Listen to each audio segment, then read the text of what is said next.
Hello, this is Barbara Gonmuller, and I am so delighted you are here. We're working today on something that we think is possible, ending nuclear weapons. Think about that. If our world knew that we could have a world free of nuclear weapons, what would we be using those extra monies for and the extra lives? Peace, happiness, and mutually assured survival. As you know, Peace Podcast is brought to you for 3 reasons. Because we want our planet to work.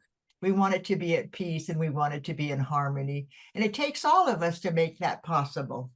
And today I'm going to introduce you to Dr. Ivana Hughes, president of the Nuclear Age Peace Foundation, a senior lecturer of the discipline of chemistry at Columbia University. She holds a BS in honors from Caltech, where she studied chemical engineering and completed her senior thesis with Professor Frances Arnold, the first American woman to win a Nobel Prize in chemistry. She got her Ph.D. from Stanford University and has been a faculty member of Columbia University since 2008. You know, I think about Ivana and I think, go check out wagingpeace.org and then find her first article on that website talking about the movie and that the Academy Award winner Cillian Murphy said, I give this Academy Award to the peacemakers. And I give that to you, Dr. Hughes. Tell us a little bit about you and why are you so excited about being with the Nuclear Age Peace Foundation? Thank you, Barbara. Thank you so much for that very kind introduction. And thank you for having me on your fabulous Peace podcast. I'm so excited to be with you today. I come to peace efforts and efforts on nuclear disarmament from, as people can gather from the short biography you just shared, from a kind of unusual direction, but perhaps not as unusual as one would think. As you mentioned, graduated from Caltech, and it was when I arrived at Caltech in 1995, it was just after Linus Pauling had passed away. He was famously someone who had won a Nobel Prize in chemistry and someone who had won a Nobel Prize in peace. So it's perhaps not so unusual. It's not maybe common, but it's not completely unusual for scientists to be interested and involved in these issues. And in fact, I really do believe that since you mentioned the Academy Awards and the sweep of Oppenheimer at the awards, the film won 7 Academy Awards and was really noted, I mean, not just at the box office, but obviously by film critics as highly unusual for having brought such a heavy, difficult topic and really a sort of biographical film to wide audiences. And,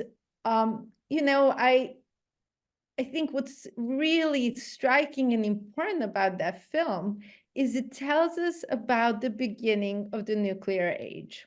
It tells us about a time when scientists got together and essentially created something that could end our world, our, planet, humanity as a whole, as we know it, and human civilization as we know it. And so the question then becomes, if scientists were a part of creating this problem, then, it's my deep belief that scientists actually have to be a part of the solution. And that solution is quite simply the abolition of nuclear weapons. That solution is quite simply eliminating all nuclear weapons from the face of the planet, and therefore eliminating this existential threat. Of course, humanity there are other threats that face us, but this one is unique in the way in which we created it, and therefore we can eliminate it. So let me stop. That we still have nuclear weapons on the planet. When I came to Santa Barbara in 1969, that's when David Krieger and I think, right, it wasn't, what year was the Nuclear Age Peace Foundation founded? 1982, but David became really interested in the topic of nuclear weapons upon visiting Hiroshima and Nagasaki in the 1960s. So that was in his, in his mind Mhm. to address this issue. And then the founding of the foundation was in 82. Well, he and Frank Kelly started the Nuclear Age Peace Foundation, and I remember his early lectures, and I thought I met him in the early 70s because he was bringing this little bag of BBs around, and then he would put this aluminum dish down and put these BBs in it, and he would say, "That's how many nuclear weapons we have on our planet." Now, the nuclear weapons that we have to be eliminated. What can we do about it? He said. And we're still working on that issue. What can we do about it?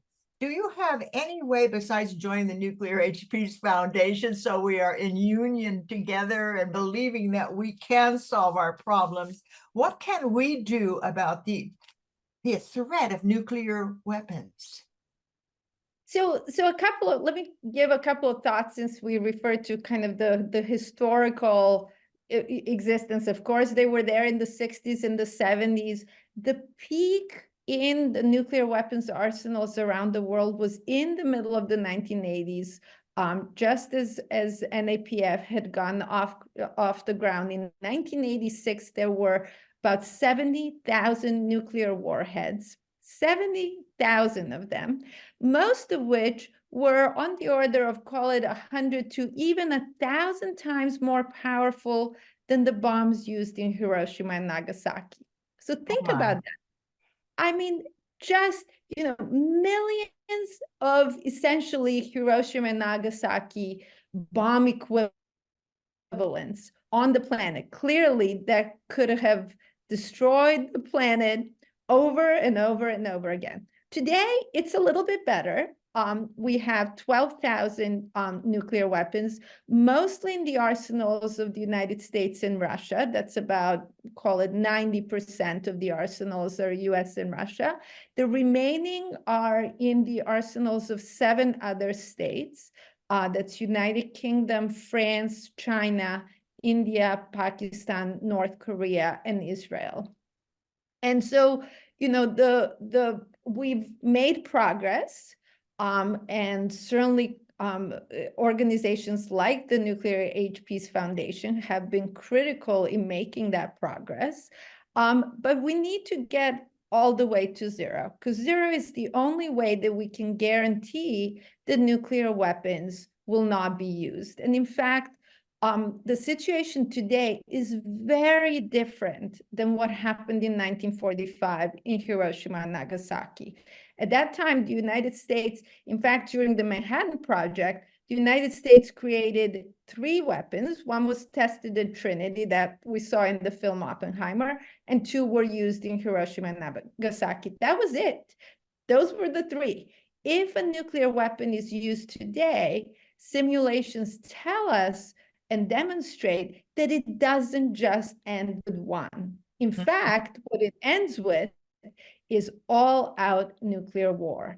And the consequences of all-out nuclear war are not just hundreds of millions of people dying from those attacks, which would happen.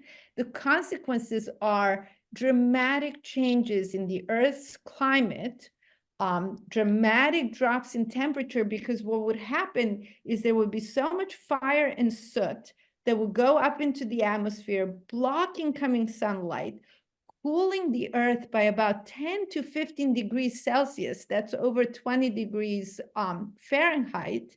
And therefore, we would essentially, our agricultural output would begin to fail almost immediately, and we would begin to starve. And depending on the exact circumstances of that nuclear war, who against whom and how many weapons are used and so on, estimates go into 5 billion people dying from starvation, right? So that's a different world, right? And so you can say, so what can we do? When I give people and I show tables and I give graphs and so on, and people say, this is unacceptable. Unacceptable, correct.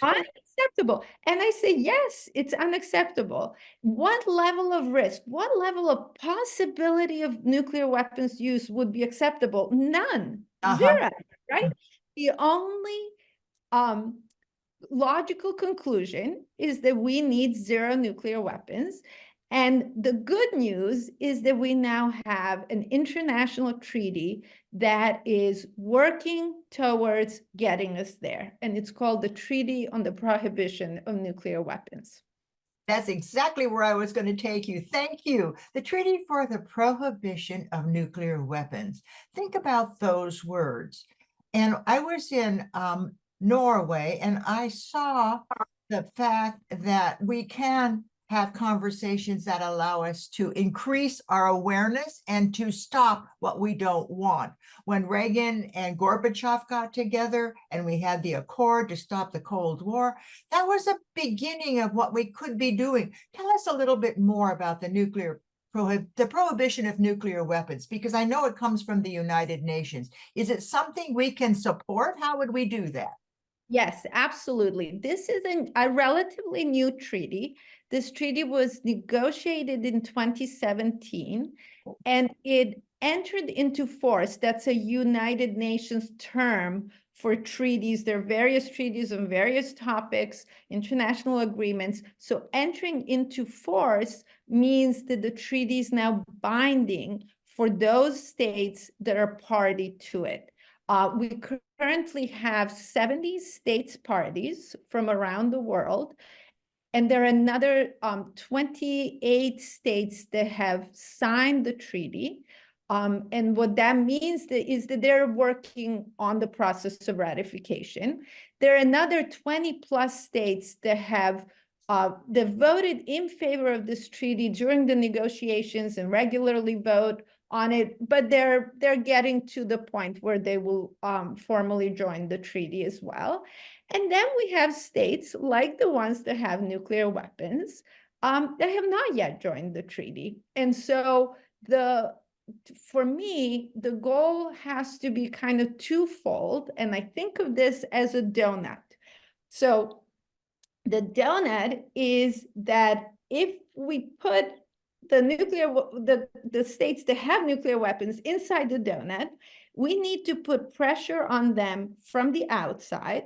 That means more countries, more states joining the treaty at a point where you have, I could imagine we're at 130 or 140 states that are part of the treaty. It's going to be very hard for the nuclear weapon states to simply ignore everybody else.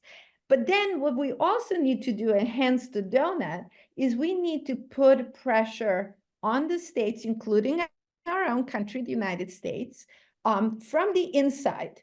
And for that, we really need, we sort of need people to understand, number one, what's at stake, to understand even just basic things like 12,000 nuclear warheads and much more powerful than bombs on, used on Hiroshima and Nagasaki and so on.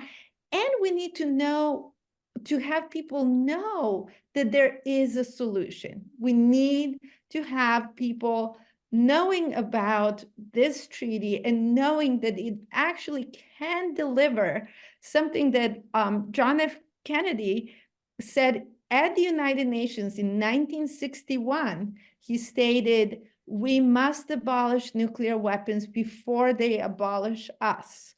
And that is, it's not news, right? I mean, that was over 60 years ago. We've known what we have to do for a long time. Reagan and Gorbachev said in 1985, nuclear war cannot be won and must never be fought.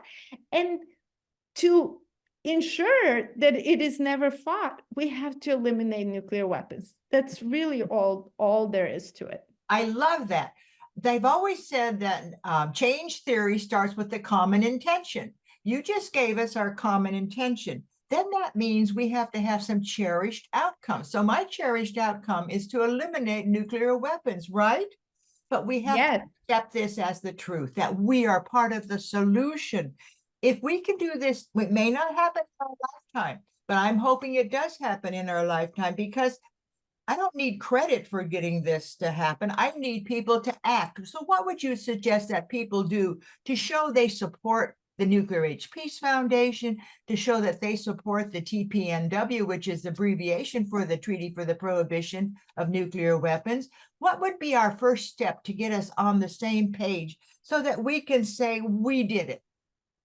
Yeah, absolutely. I mean, there are many efforts going on to educate and advocate for this. For us here in the United States, a Mhm. lot of it has to do with um, just simply getting to a level of awareness in the general public that will help us to push the issue forward. We also need, it's incredible, but we need our congressional leaders and our executive leadership to both understand what's at stake and to understand that we are not accepting Mhm. the what they're telling us, which is, oh, nuclear weapons keep us safe. It's just not true. Nuclear weapons put us at risk, put us at unimaginable risk.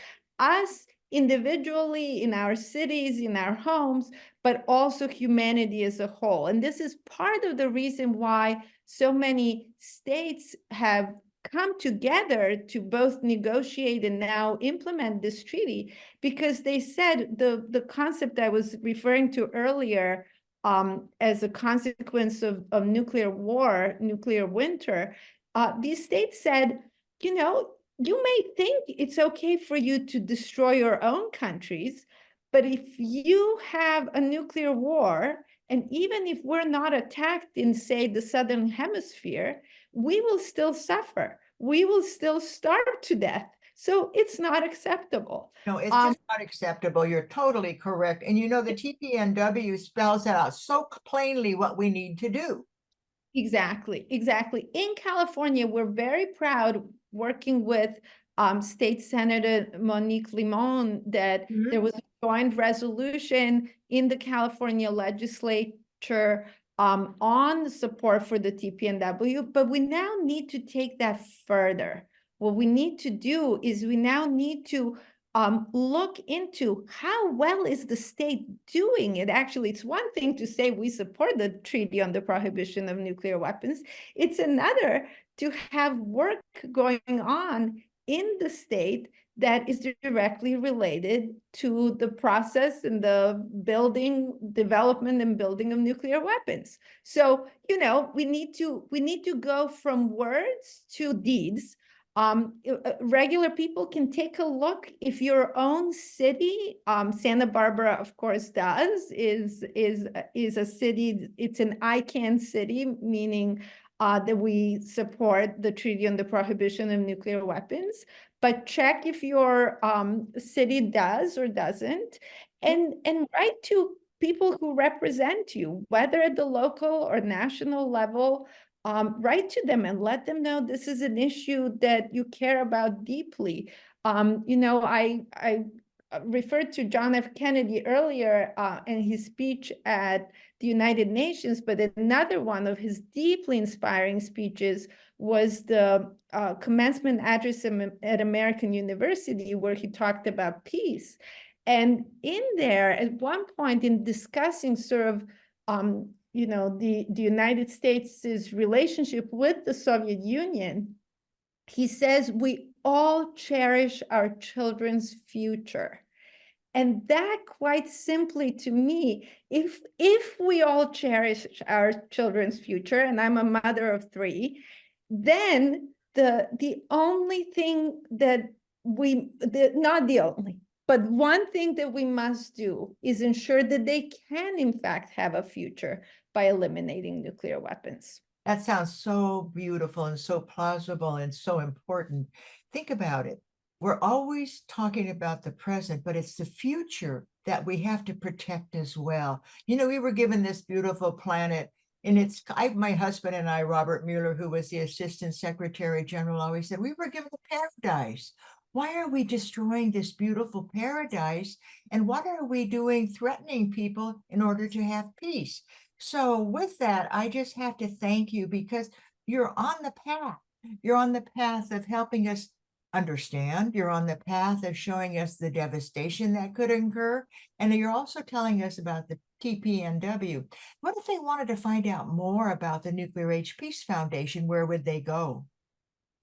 Please go to our website, wagingpeace.org, and please follow us on social media. We have a Twitter account at NAPF. We have a Facebook page.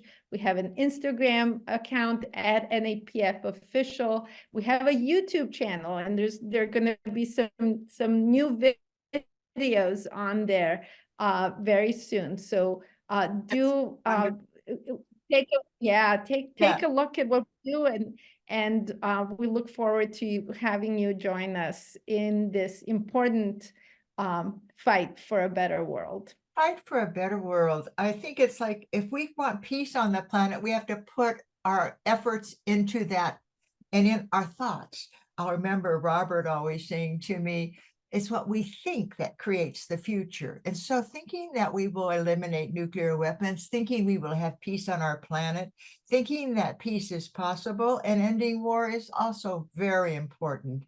And as I always quote Nelson Mandela, he said, it always seems impossible until it's done.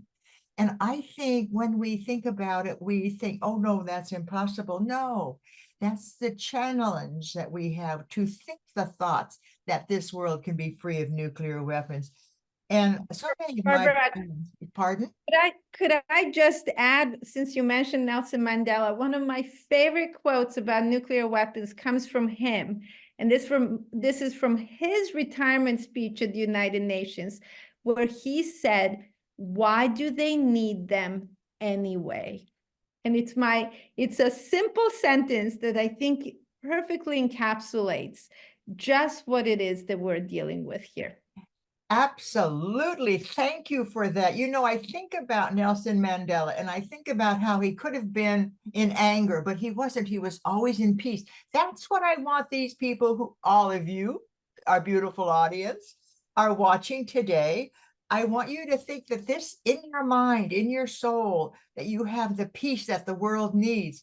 And I read some research lately that said emails don't work as effectively as a written handwritten letter. A handwritten letter to the United Nations and say, I support the nuclear prohibition of the prohibition for the nuclear weapons. Think about that. Your hand and a postcard will even work better because they don't have to open it. So do what you know you can do. Tell your friends to watch this podcast. Invite 3 people to join as you watch it and have a conversation. That's the whole purpose of these podcasts, to have a conversation for our mutually assured survival. And you're listening to Dr. Ivana Hughes. You know, I was a very close friend of David Krieger, who was the originator of the Nuclear Age Peace Foundation. And you are just marvelous. You are going to make him proud. He's probably smiling up in heaven as we talk. And so with that, what is your last word today for us? Oh, Barbara, I'm so grateful for this opportunity. We can create a better world. I really do believe in this. And eliminating nuclear weapons is one step. It won't solve all of our problems, but it will be the step in the right direction. And I look forward to speaking with you again in the future about how we can assure mutually assured survival. Mutually assured survival with all of our efforts is possible. And again, I go back to our thoughts. I'll never forget Wayne Dyer saying, well, what are you thinking right now?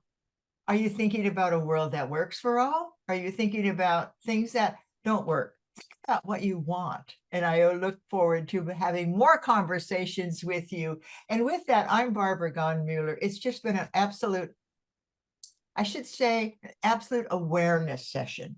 This, now you are more aware. You can't leave here and say, I don't know what she's talking about. You do know what she's talking about. You do know the threat that is out there. It's up to us to let that threat disappear, but it's going to take effort. Within our lifetime, we're going to have to work hard to make this happen.